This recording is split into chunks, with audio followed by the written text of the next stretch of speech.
भारतीय मजदूर संघ राज्य कार्यालय सांबादिक सम्मेलन करुचु एटा गोटे खुशीर दिन आम समस्त कारण आमर विगत दिन में भारतीय मजदूर संघ बैनर रे निखिल ओडिशा विद्युत मजदूर महासंघ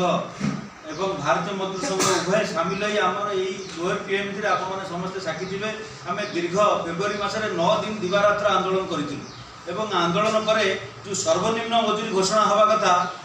सरकार घोषणा करते किंतु ता भीतर इलेक्शन है 2 मास जोटा 2 मास पर जो सजेशन और ऑब्जेक्शन पीरियड था ता भीतर सेटा कोड ऑफ कंडक्ट लागुला लागू हो पारा ना किंतु अति माने खुशीर कथा गोटे सरकार मासे हेब आसी आमे गत 4 तारिख रे एवं आमे पूर्व दिन विभागीय मंत्री सहित भारतीय मजदूर संघ तरफ आलोचना होता एवं आज सबुठ खुशीर विषय हूँ जो सरकार नूतन सरकार आसछंती प्रथम थर गोटे सरकार मुख्यमंत्री जो कैबिनेट है 3 घंटा धरी कैबिनेट है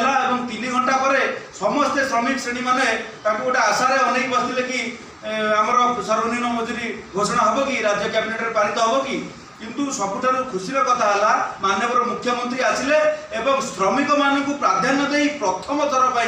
माने श्रमिक मान हित जो प्रथम प्रस्ताव पारित है सीटा आमर सर्वनिम्न मजूरी पारित है तेणु आम भारतीय मजदूर संघ तरफ राज्य सरकार को धन्यवाद देउछु एवं आ सहित अनुरोध करुचु जो गेजेट नोटिफिकेशन कथा जहाँ माननीय मुख्यमंत्री कहते खूब शीघ्र प्रकाश करूँ या फल ओडिशार 1 कोटी अधिक श्रमिक माने उपकृत हेबे एवं राज्य सरकार यही भाव जदि